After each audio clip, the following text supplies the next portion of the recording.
Welcome back to ECE 501B.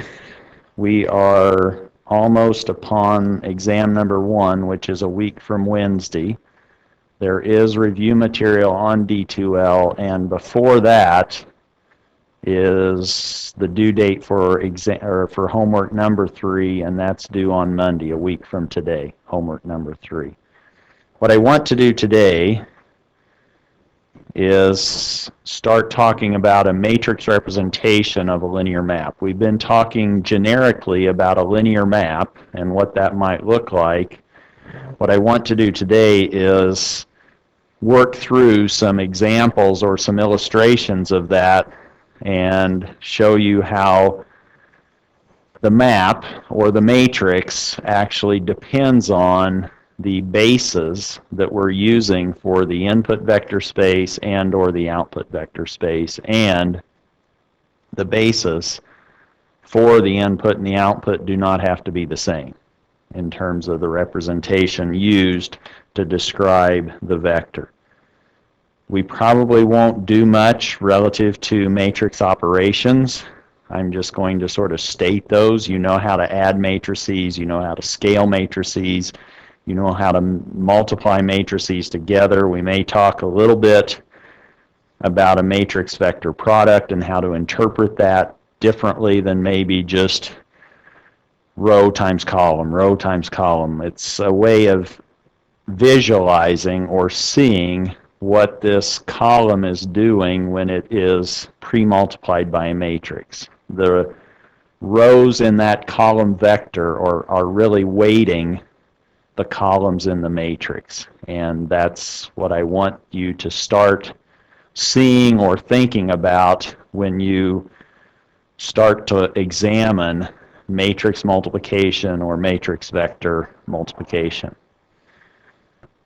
Then we will get into invertible maps, which for a map to be invertible, it needs to be both injective and surjective. Injective is related to the null space. An injective map has what kind of a null space? It has a trivial null space. There's no non-trivial vector in the null space, or a non-zero vector in the null space of an injective map. A surjective map is one that is onto, and that is a kind of map that covers the entire output vector space. We need those two properties of a map to allow that map to be invertible. Then we will talk about isomorphic vector spaces, which is really a way to relate maybe the traditional R3, R4s to some other vector spaces, which might be the vector space of fifth order polynomials or something like that. And then we will talk about operators, which will really start filling up the remainder of our course, where in fact the input vector space and the output vector space are of the same dimension, and typically they are the same or use the same basis. So that you now have an operator, and that's something a little bit more specific than talking about a linear map. An operator now is going from R3 back to R3. It's taking R4 to R4. You're now mapping from an input vector space essentially back into that same vector space. Let's then get started in this long list of goals for today. We may not get all the way through that, but this gives you a feel for really the rest of Chapter 3, and that's what we're hoping to cover before exam number 1. We probably won't get into Chapter 4. Chapter 4 we're really not going to cover much. That's on polynomials. I'm just going to assume that you have that knowledge in hand. And then Chapter 5, we start talking about eigenvalues and eigenvectors. That's where we're headed, but today we're trying to get through the latter part of Chapter 3, and one piece of that is this matrix representation of a linear map. Let's then start by saying that we're given a linear map.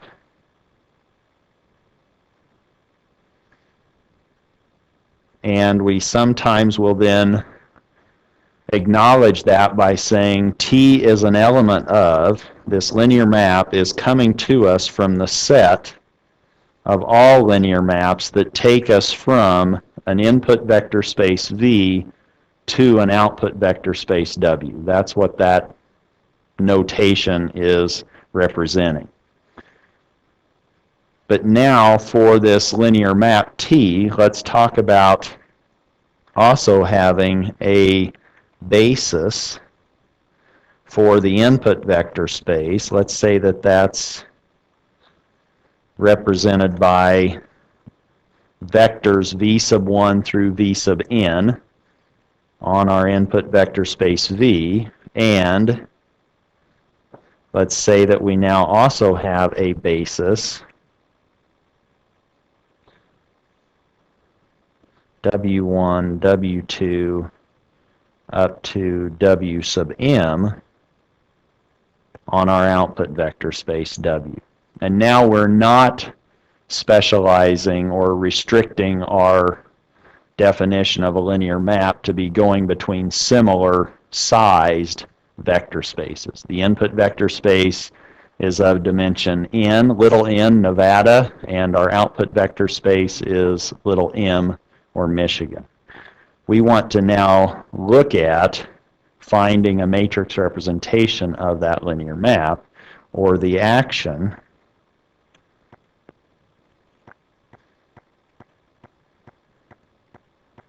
of the map.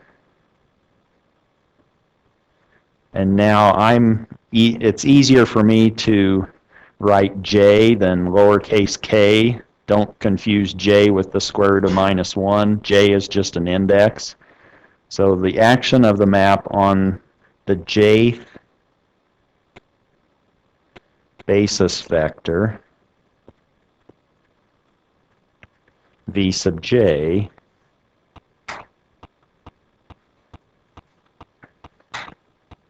can be written as follows. We are now saying that we want to know how do we represent T v sub j? Or where are we living if we now have mapped through this linear map our basis vector v sub j? Where does that take us? That takes us into capital W, our output vector space, and we've already said that we have a basis for that made up of lowercase w sub l vectors. And so now we're saying we want to define that as some linear combination of our basis vectors in the output vector space, and that linear combination we are actually going to double subscript. We'll say a sub 1 j scales the first basis vector, a sub 2 j scales the second basis vector in the output vector space, and a sub 2 little m, whoops, where did that come from?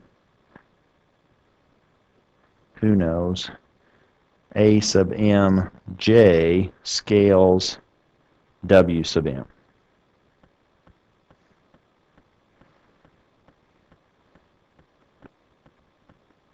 And we can repeat this for all of our, or this kind of notation we can continue to produce based on the different v sub j's that we have, and we have little n of those v sub j vectors, the basis vectors in our input vector space. So these coefficients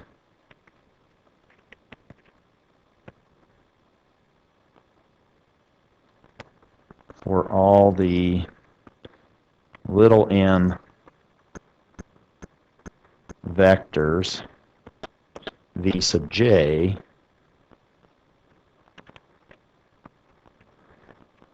can be collected into an n by m, an m by n matrix.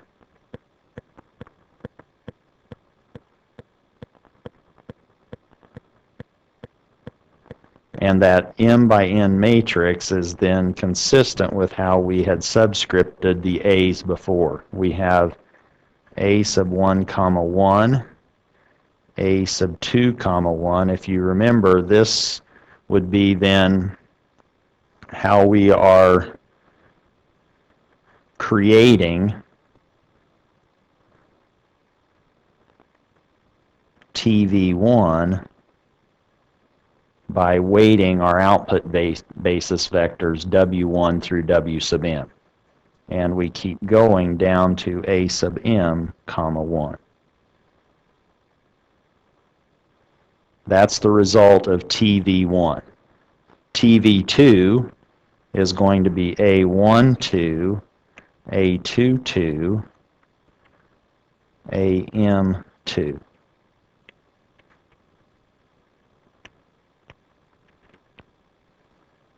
And we can keep going. Where somewhere in the center of this, we now have A1J, A sub 2J, A sub MJ, and this is T V sub J.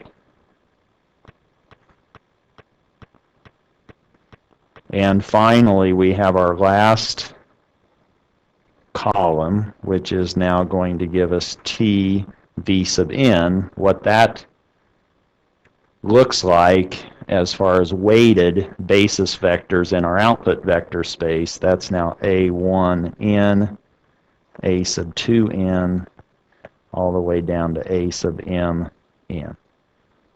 Question?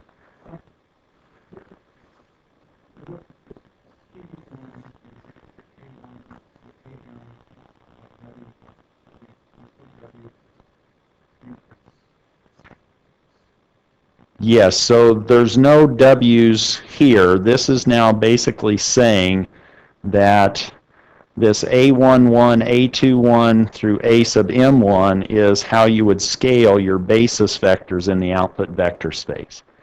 And so you could be thinking, if you wanted to now know where am I going in my output vector space, you could now weight your output vector or your basis vectors in your output vector space with each of these columns of coefficients.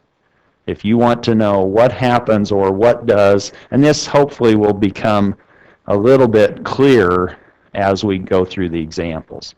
But right now, it's assumed that we know what those output vectors are in our output vector space, and so we're not keeping track of those in our expression. These are just giving us the weights on those output vectors. And that's what you're finding in this particular matrix representation.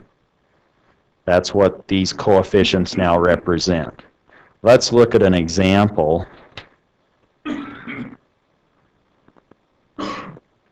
that might help understand what we're doing. Let's say that our input vector space is R3 and our output vector space is R2.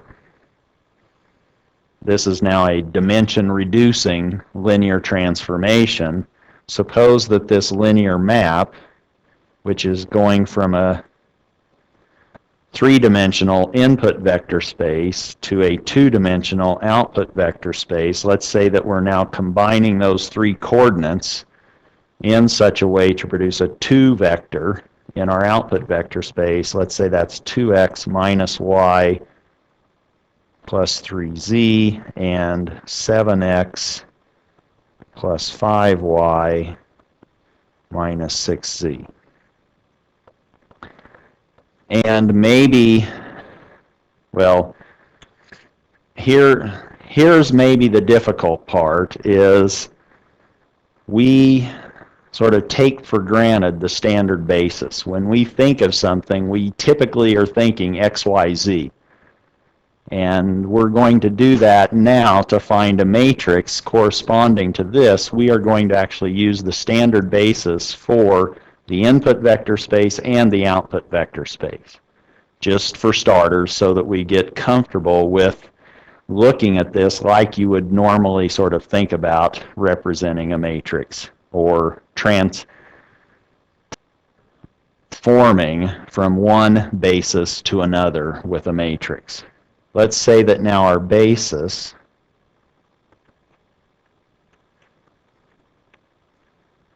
for the domain or the input vector space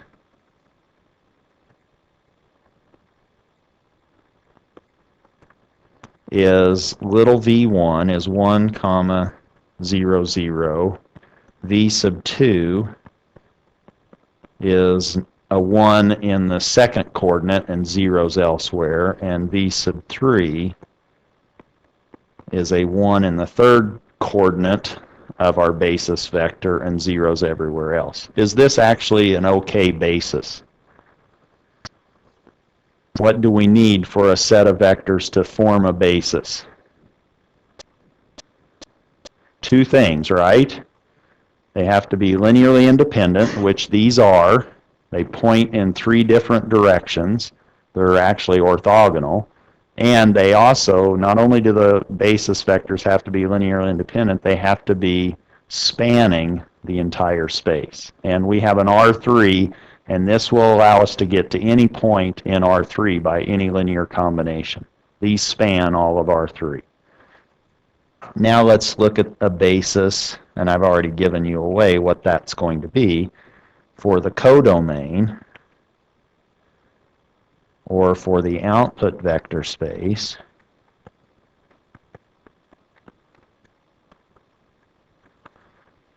Let's let that be the standard basis, which means that the first basis vector is 1, 0.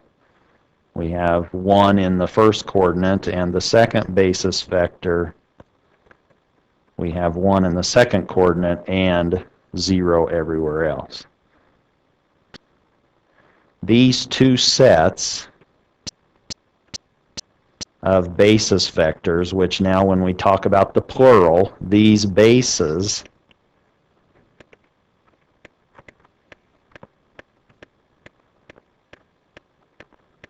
are the standard bases.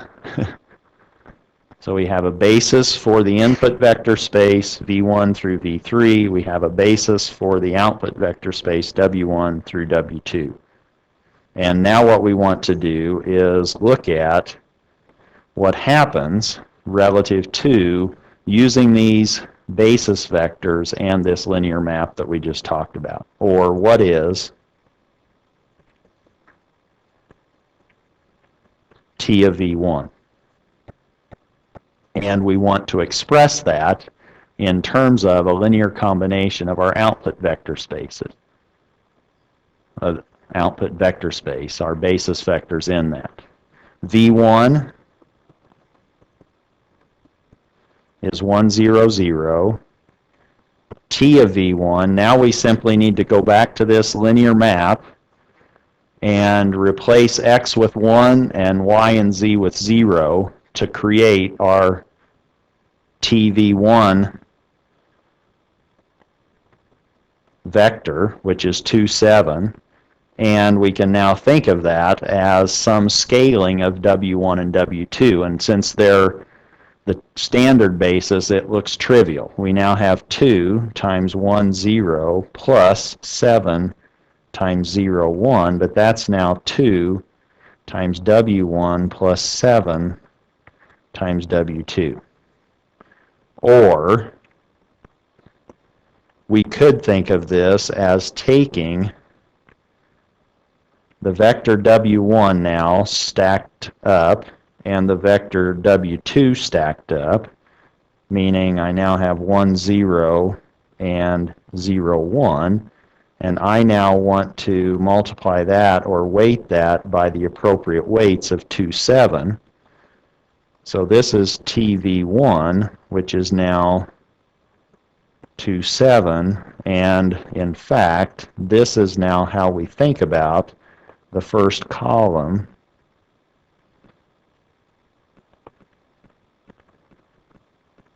of the matrix representation.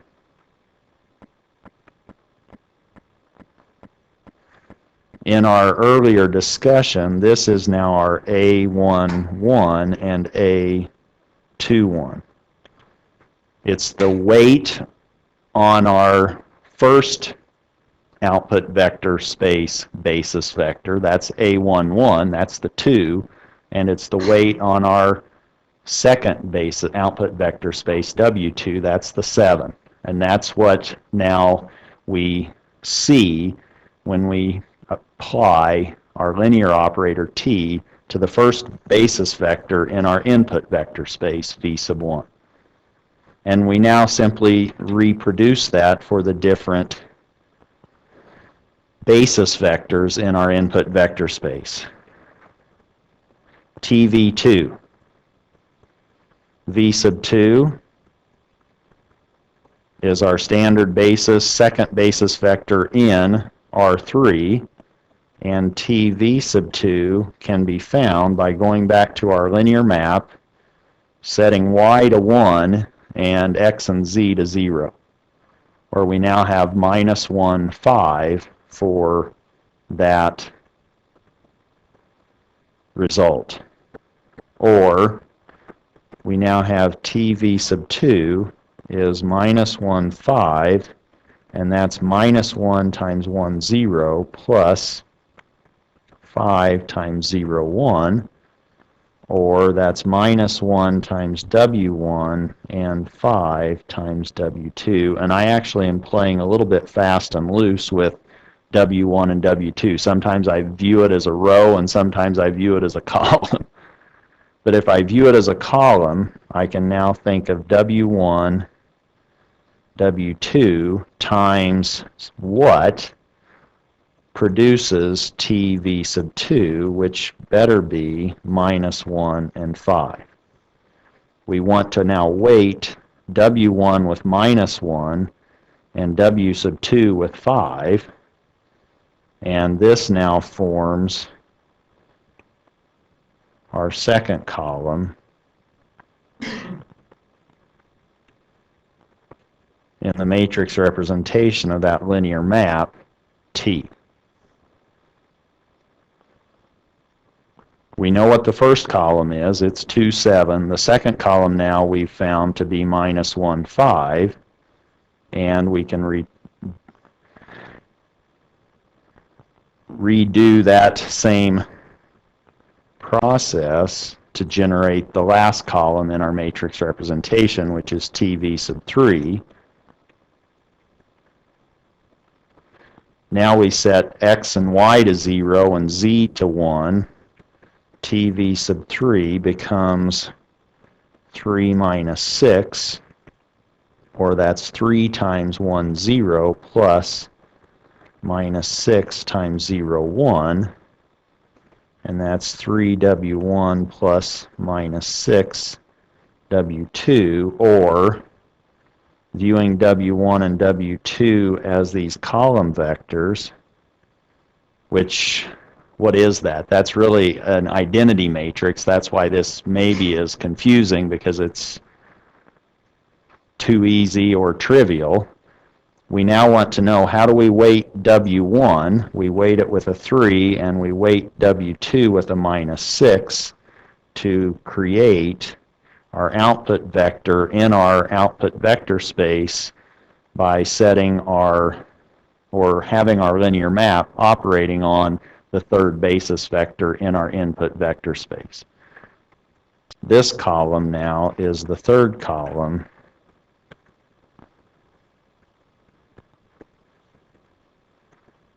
in the matrix representation. And we will typically refer to that then as this script M of T for the matrix representation of T is now this adjoining of columns. We have 2, 7, minus 1, 5, and 3 minus 6. And that's essentially now our matrix. It's a 2 by 3 matrix. This column is coming to us by looking at TV1, or the linear map applied to our first basis vector, our second and third basis vector. Meaning, if somebody gave you this linear map and said, oh, go ahead and use your standard basis vectors in the input vector space and the output vector space, give me a matrix representation of that linear map, you now know that you're going from a 3-space to a 2-space. It should end up being a matrix that's 2 by 3, and we've now produced that 2 by 3 matrix. Given now any point in 3-space, we can now map it through this linear map to get us into 2-space using this matrix.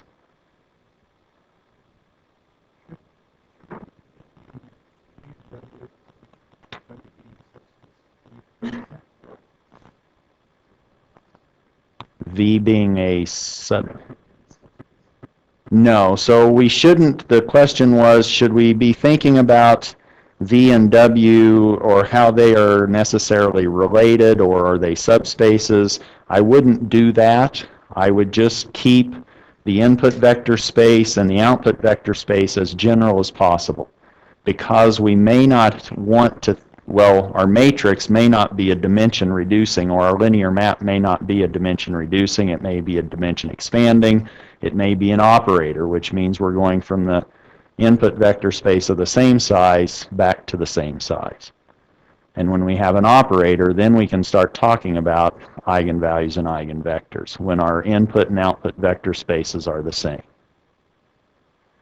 Let's look at another example. And now what I want to do is show how the linear map changes if we use different basis vectors for the input vector space and the output vector space.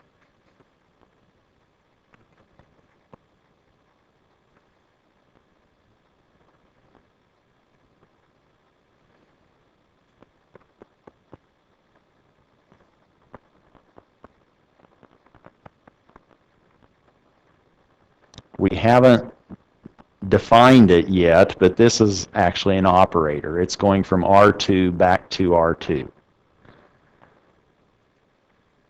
First, though, let's look at just expressing a point in 2-space using two different basis,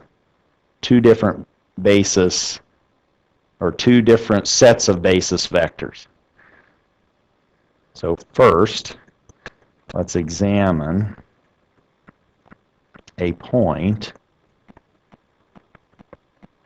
P1 using two different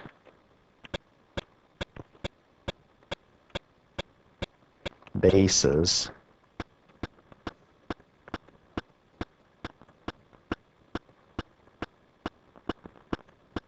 for its representation. And now it's good that I have color, but maybe if you just see this in black and white, it's not so good. Let's say here's our 2-space that we typically think in, and maybe our point that we want to be describing is P1. And what we will do with P1 is we're going to use one set of basis vectors, let's say V1 and V2, to describe that. And if you can't tell, V1 and V2 are the standard basis vectors. V1 is 1, 0 in the x, or it's a direction of distance 1 in the x direction, and V2 is in the y direction of length 1. And if we looked at 1 of V1 plus 1 of V2, if we added those two vectors head to tail, we would arrive at P1. So P1 in this standard basis we could write as the vector 1, 1. Now, a different set of basis vectors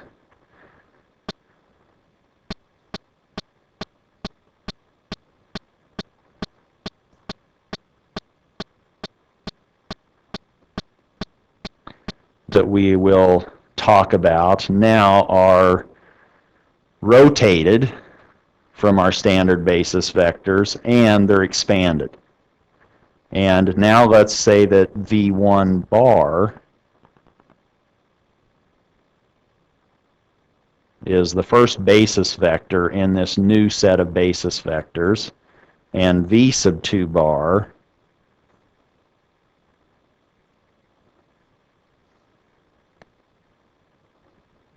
is actually orthogonal to V1 bar, and it's the same length, although it may not look like it's the same length, but let's let V2 be, in terms of our normal XY, it's now minus 1, 1. Again, we're always going to sort of be defaulting to our standard basis to talk about generic points, but that being said, let's see if we can move on to describing P1 in terms of the V's and the V bars.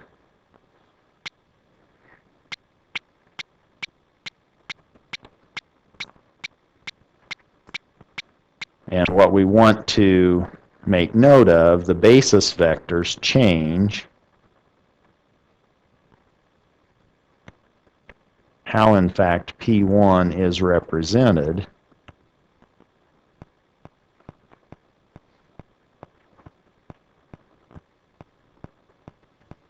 by a vector.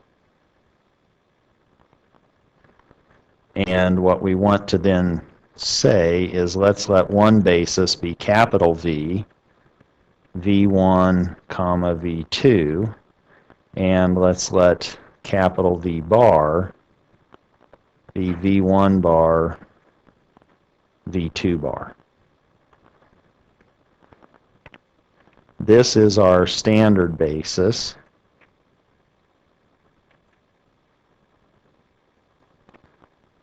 And V bar is rotated counterclockwise and stretched.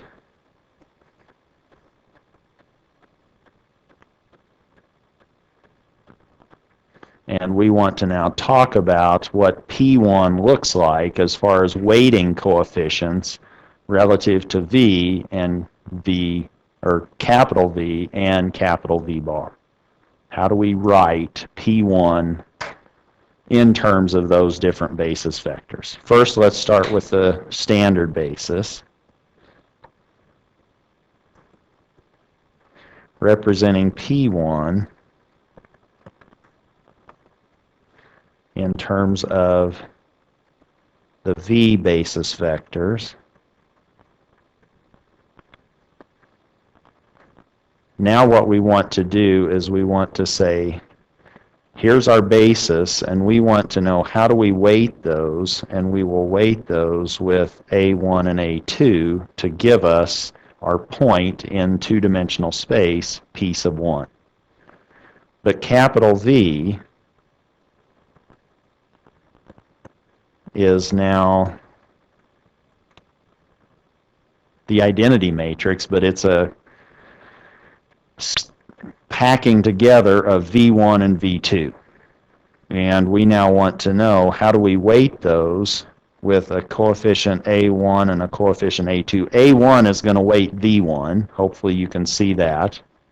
And A sub 2 weights V sub 2, where we now have A1 V1 plus A sub 2 V sub 2. Or we have A1 times 1, 0 plus A sub 2 times 0, 1.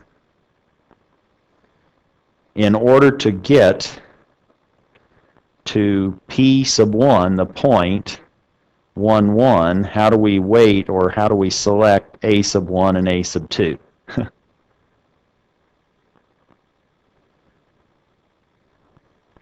We just put 1s on those two coefficients, and that will get us where we want. And let me denote that then. The notation may get a little bit busy, but now it's P sub 1 in the V basis, which is our standard basis, is now this vector 1, 1, and that's now A1, A2.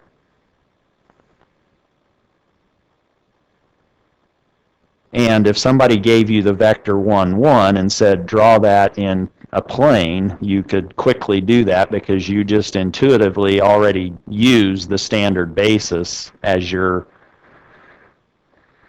sort of basis, as your visualizing basis. Now let's mix that up a little bit and talk about representing the same point, P1,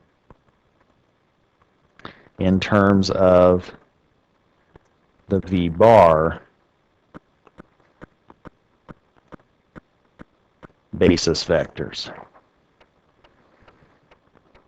And now if we repeat that process that we just went through, we now want to say, oh, we have V bar, that's our set of basis vectors, and we want to determine how do we weight those in order to get us to our point P sub 1. It's the same point in space. It's just going to be represented maybe differently because V bar is different from V.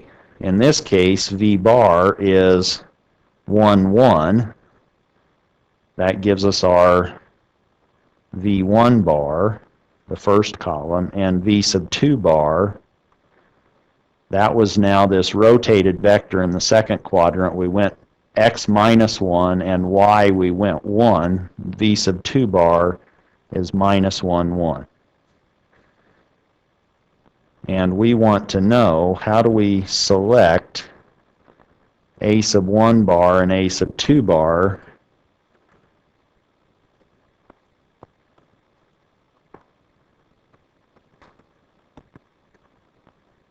to produce, or to get us to, the point P sub 1.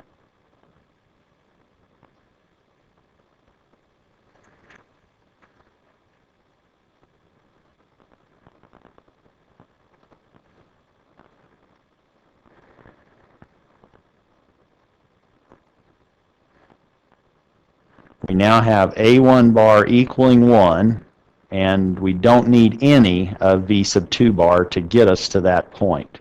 Because our basis vector has been stretched, they don't have to be normalized to have a length of 1. We haven't talked about lengths yet, and we'll do that when we start getting more comfortable with norms or we start doing norms. But now we have P sub 1 V bar is 1, 0, and this is now A1 bar, A2 bar. Meaning, if somebody gave you the vector 1, 0 and said, that's P sub 1, you would go, what? As long as they told you what the basis was, then they're saying, oh, to get to P1, you just need to take the V sub 1 bar basis and take 1 unit of that, and that will get you to P sub 1. You don't need any of your V sub 2 bar basis. Whereas in the standard basis, you needed both to get you to that 45 degree at a distance of square root of 2 away from the origin. Now, let's talk about, that's just representing a point, one point. That has nothing to do yet with a linear map. Let's now apply a linear map to that and see how that now might move us around in our two-dimensional space. Let's consider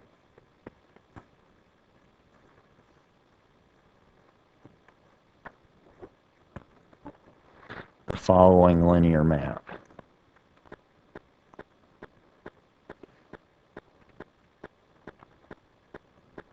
Suppose that the linear map T, and now I'm going to stack my vectors x and y. Suppose that's now going to be 2x minus 1/2 y and x plus 2y.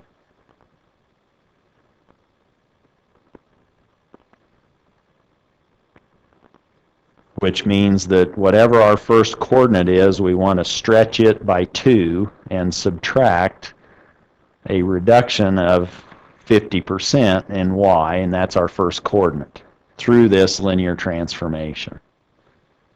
And we now are looking at t, being an operator, a linear map, in our set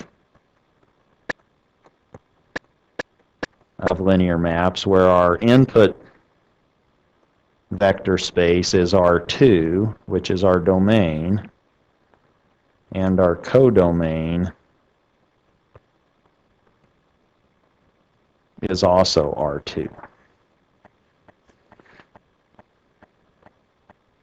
Suppose that we use V and V bar as two different bases for our input vector space, or for the domain. Let's now pick two new basis vectors, or two new sets of basis vectors for our output vector space, for W.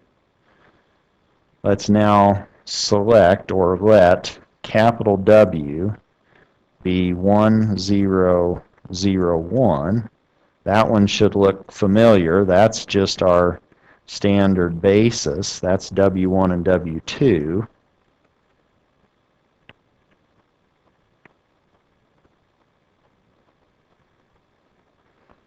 And let's let W bar, or capital W bar, be 1, minus 1,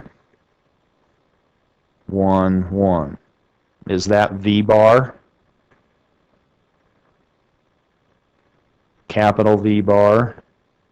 This is now what we're calling W1 bar and W2 bar. If we think about this in our normal XY plane, W1 lives where?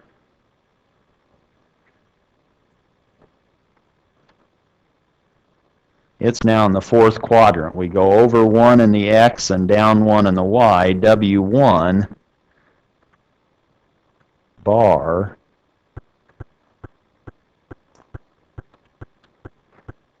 is that vector. And W sub 2 bar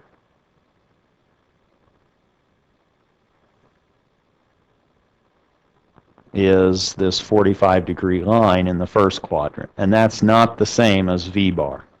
But we now want to look at what the matrix becomes when we map from one point to another using these four different sets of bases and the same linear map.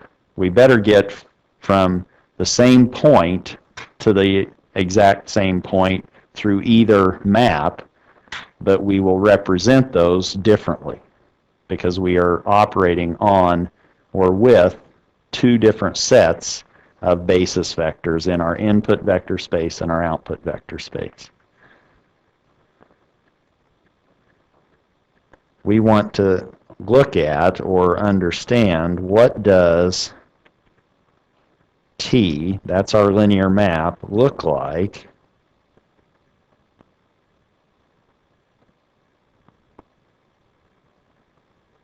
as a matrix.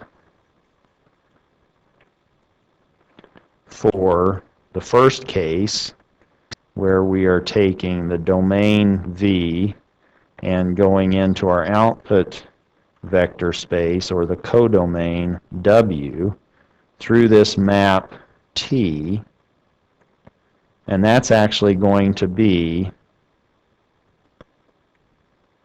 this M of T. Or we might actually be a little bit more descriptive and say something like M of T VW. If it's not clear what the basis set is for the input vector space and the basis is for the output vector space, if it's the standard basis, we'll probably just leave off V and W and just say script M of T. That's the matrix representation of this linear map.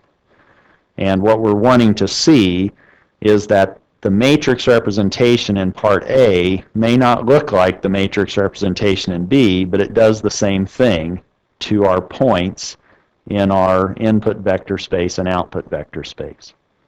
But as a matrix, they look different. We want to compare that, or what does T look like as a matrix for A and for B. B is where we have a domain the basis being capital V bar, and our output vector space, or the codomain, being W bar. Again, we have the same linear map T, but the matrix representation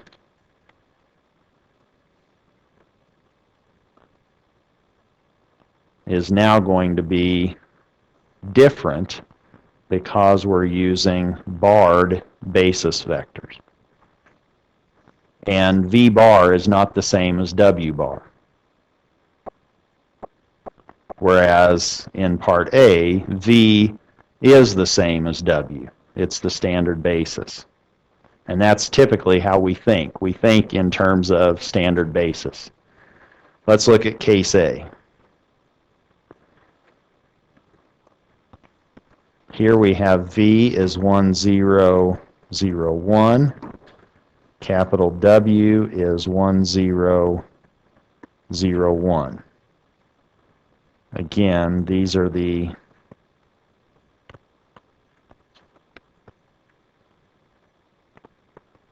standard basis that we're used to. And we know that the span of V is indeed a basis. It's all of R2, and that's what's possible by looking at all linear combinations of 1, 0, and 0, 1. Also, the span of W is R2, and that's the span of 1, 0, 0, 1.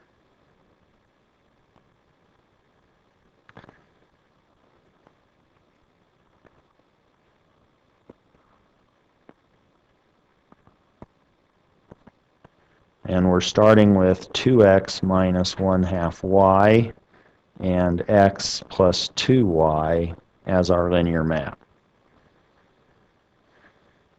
And the process is look at TV1 and see how to represent that in terms of W1 and W2. Look at TV2 and see how you represent that in terms of W1 and W2, remembering that the V1, V2, and the W1, W2 are our standard basis.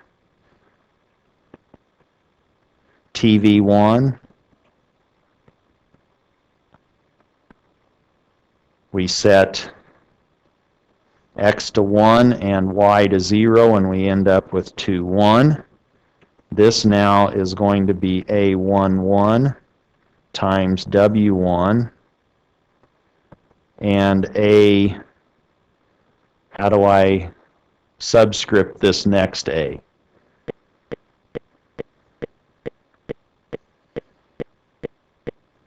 Do you remember? Where is this going to be in the matrix representation of T? All of our A's for an output vector are in a column, aren't they? So this now needs to be in the second row, or A sub 2, 1. It's now, the second subscript is 1, which means it's associated with the input vector space V1, and this is now wanting to scale W sub 2. Or we could think of this other ways. We could say W1, W2 is now scaled by A11, A21. That might be easier to visualize what's going on. Or this is W, A11, A21. And in fact, T of V1 was 2, 1, and that now needs to be W, which is 1, 0, 0, 1, times A11, A21, and the easy part of this problem is the fact that capital W is the identity matrix, and so the A's fall out. That's just 2, 1. Or we now can see that A11 and A21 is in fact 2, 1 in our matrix representation of that linear map, where this is the corresponding to the second basis vector in W, and this is the first basis vector.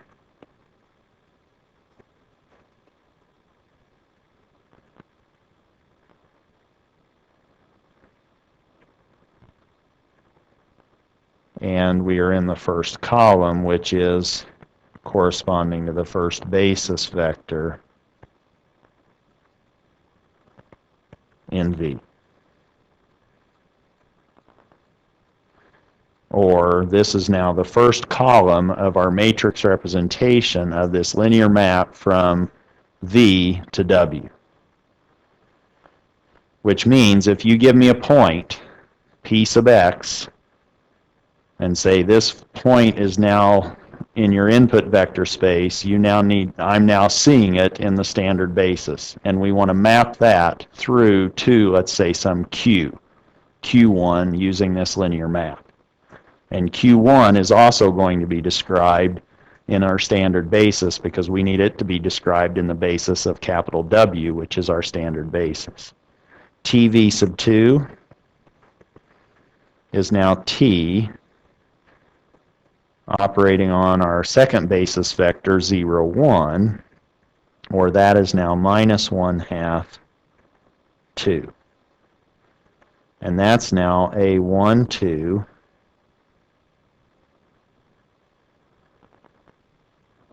W1,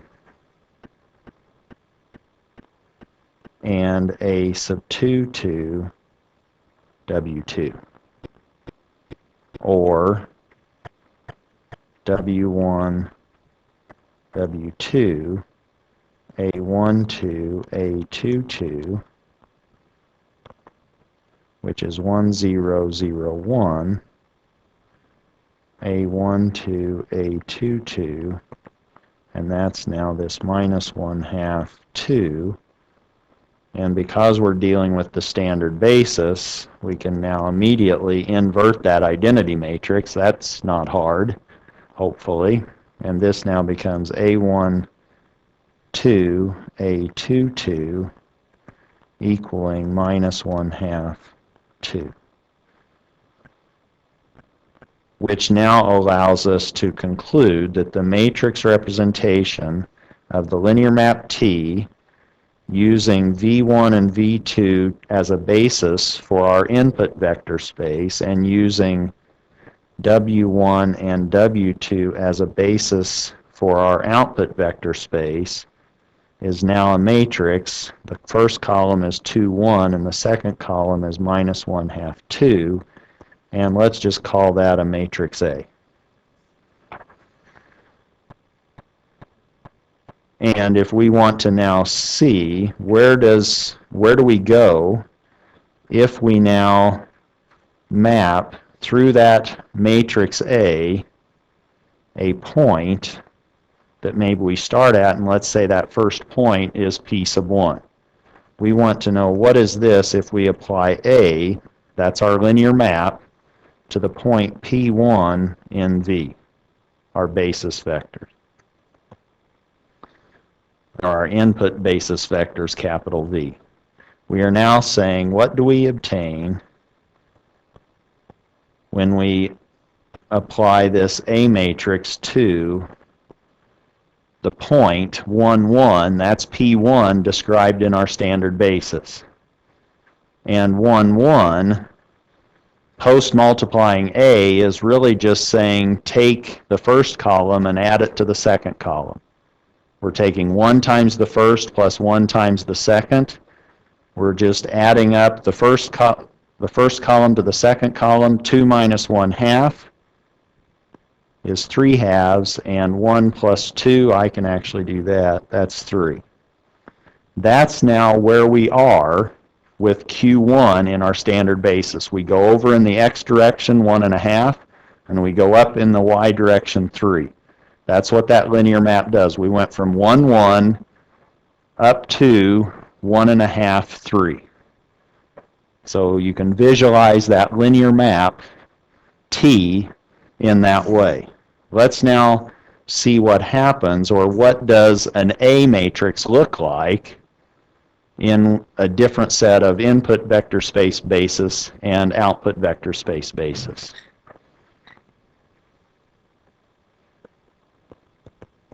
Case B. What is the matrix representation of T when we now start with the V bar basis in our input vector space, and we have our W bar basis in the output vector space? Or we now have T of V1 bar. We're doing the same steps.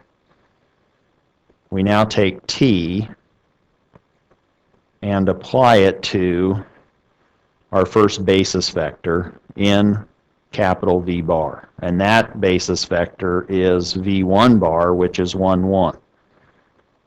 And if I do this explicitly now, I have 2 times x minus 1/2 times y. X was 1, y was 1. We have x plus 2 times y. Or this now gives us 3/2 and 3. But we want that point to be formed by a weighted version of what the vectors, the basis vectors in capital W bar. We want to now find A11 bar times W1 bar, which is 1 minus 1, plus what are my indices here? Now we're in the same column, so we know the last index is the same. It's a 1. This now is weighting our second output vector basis vector, W2 bar, and that was 1, 1. This is W1 bar. This is W2 bar. So we now have A11 bar, W1 bar, plus A21 bar, W2 bar.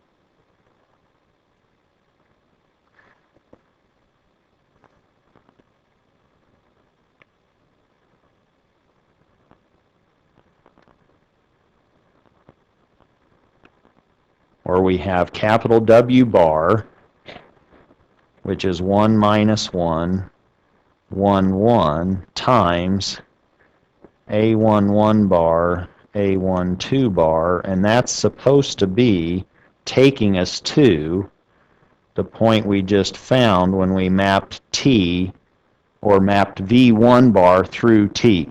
And that was this point, 3, or this vector, 3/2, 3. We now need to find a value for A11 bar and a value for A12 bar such that when they're combined, what's the first equation say? It says A11 bar plus A12 bar must be 3/2. And the second equation is minus A11 bar plus A12 bar is 3. We now have 2 equations and 2 unknowns, and we can solve that for the A11 bar and the A12 bar, or we could just do the matrix inverse of W bar. Let's do it the long way. Let's view this as 2 equations and 2 unknowns, where now we have, from the first row, we have A11 bar plus A12 bar is equal to 3/2, and minus A11 bar plus A12 bar is equal to 3. And just to be easier to think about, let me put that over the same denominator as my first equation. Because this one is not too hard to solve, I can add those 2 rows. My first coefficient is a negative of the other one in the 2 equations. Question?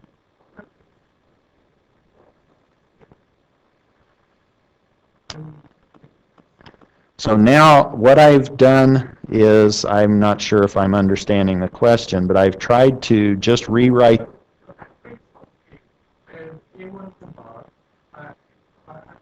Oh, yes. So now this one should be A21 bar. So let me go back and change that. I was making a big deal of you keeping the column the same, and I was not doing that. This is now A21 bar, and this is A21 bar. Is that what you were questioning? Good question. Reasonable question. Correct question to be asking. Now are we together? I just was napping. Didn't have my Snickers before class. Now I'm finding the right coefficient if I add these together. I now have two A21 bars, and that will give me 3 halves plus 6 halves, or 9 halves, so that A21 bar is 9/4. And I can now use either of those two equations to find A11 bar. A11 bar is now, let's say, 3 halves minus 9/4, or I have now 6/4 minus 9/4, or minus 3/4 for A11 bar. And now, if I keep my notation correct, I now have the first column of my matrix representation of the map, T, the linear map, going from V bar basis to W bar basis, and this now becomes A1 bar of minus 3/4 and A21 bar of 9/4. This is now the first column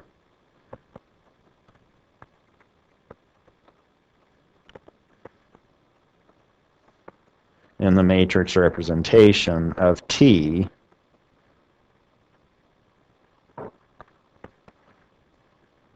of, let's say, V bar, W bar, because it's important that we're keeping track of what the basis vectors are.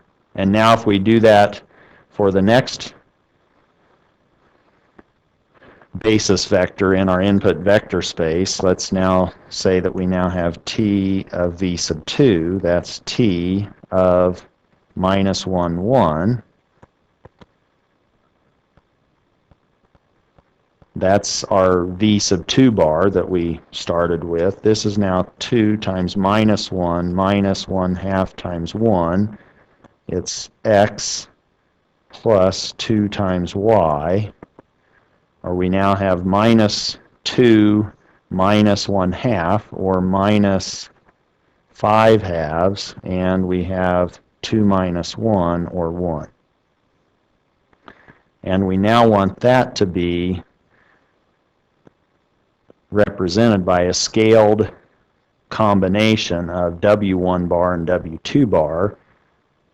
This is now A12 bar weighting W1 bar, and A22 bar weighting W2 bar. A12 bar weights W1 bar, which was 1 minus 1, and A22 bar weights W2 bar, which was 1, 1. We now have W bar times our A12 bar, A22 bar, or 1 minus 1, 1, 1, A12 bar, A22 bar, and that needs to equal minus 5 halves and 1. Here, if we go ahead and invert that 2 by 2 matrix, doing it a different way, just to do it different way, we have 1 over the determinant, and that's now product of the diagonal minus the product of the off diagonals times, I interchange the diagonal elements, which doesn't do anything, and I change the sign of my off diagonal entries, and I now have 1 minus a minus 1, or 1/2, times 1 minus 1, 1, 1. That's the inverse of my W bar matrix. And that now allows me to find my second column in my matrix representation by multiplying on the left my minus 5/2 1 with this W inverse, or I now have 1/2 1 minus 1 1 1 times a minus 5/2 1. Now I take minus 5/2 times the first column and add the second column. I have minus 5/2 minus 5/2, and I add the second column of minus 1 and 1, and I am dividing by 2 such that this A12 bar and A22 bar becomes minus 7/4 and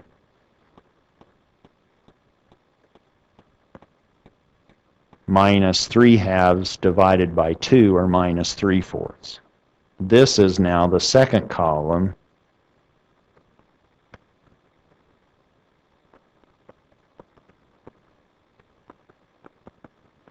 in the matrix representation of T of V bar W bar, where now my matrix representation of the linear map T, using the basis vectors V1 bar V2 in the input vector space, W1 bar and W2 bar in the output vector space, and my V's and W's are not the same, are they?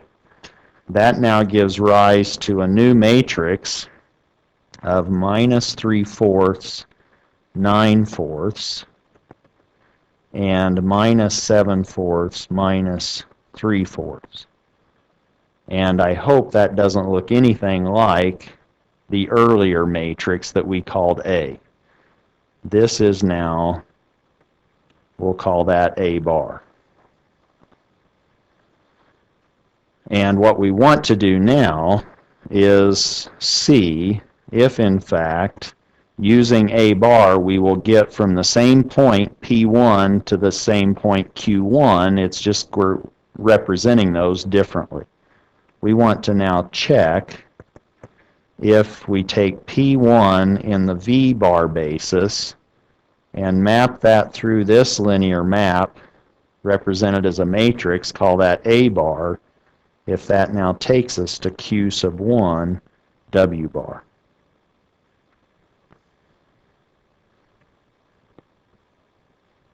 We now have the point Q1 in the W bar basis. That needs to be this A bar, which is minus 3/4, 9/4 in the first column, and minus 7/4, minus 3/4 in the second column. And what was P sub 1 V bar?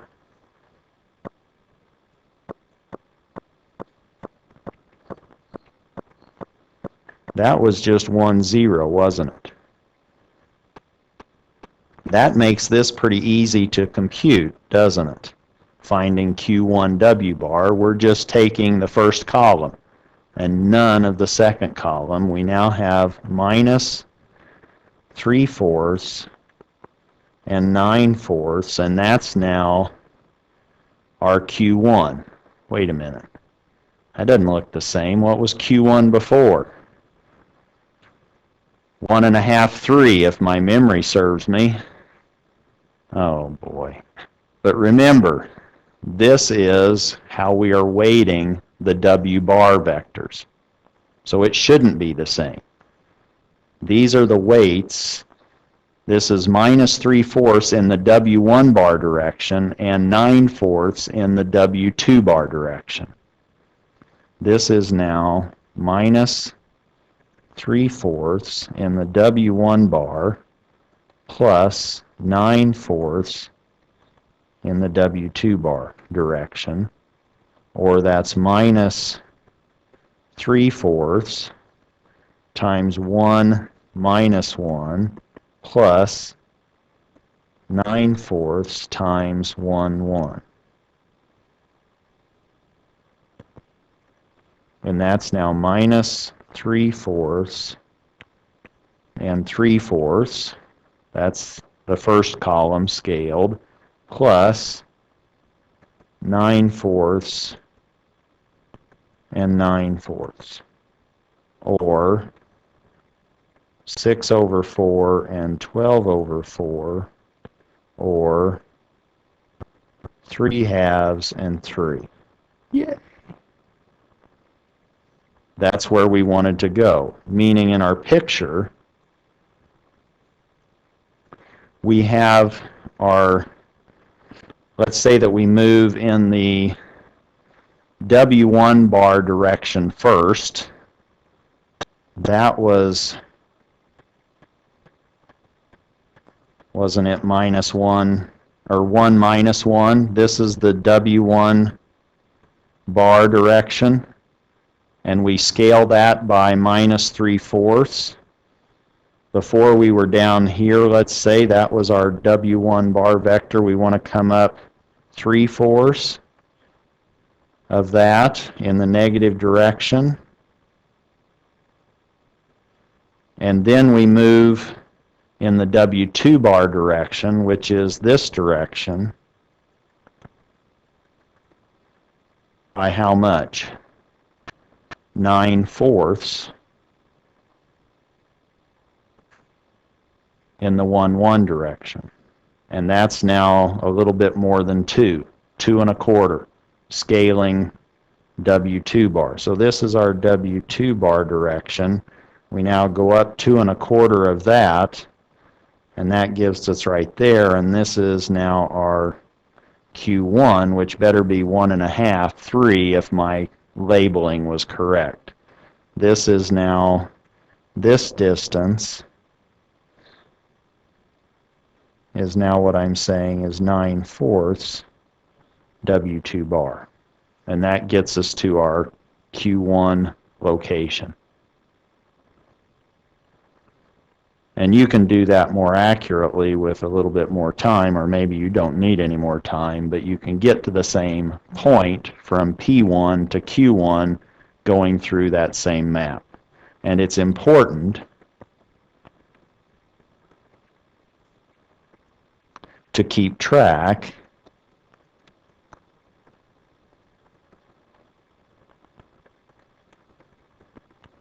of which bases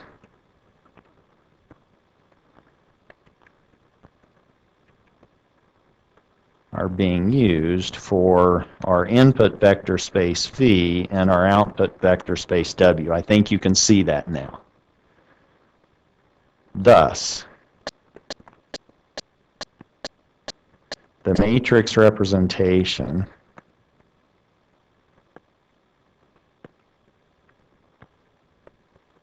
of T that's a linear operator or a linear map from V to W on the basis V1, V2, V sub n, and W1, W2, W sub m,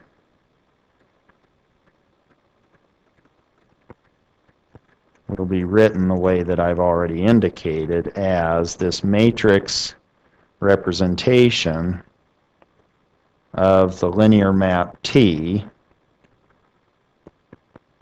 depends on V1, V2, v sub n, that's the basis of our input vector space, and w1 w sub m, the basis of our output. And when the choice of basis is obvious,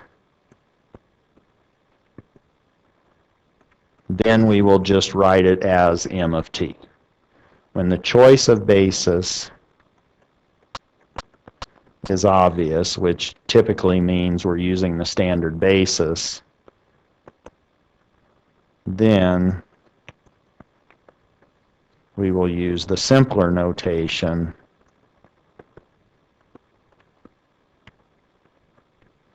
just m of t. And we'll pick up at that point on Wednesday with basically really wrapping up or quickly going through our matrix operations of addition, multiplication, etc.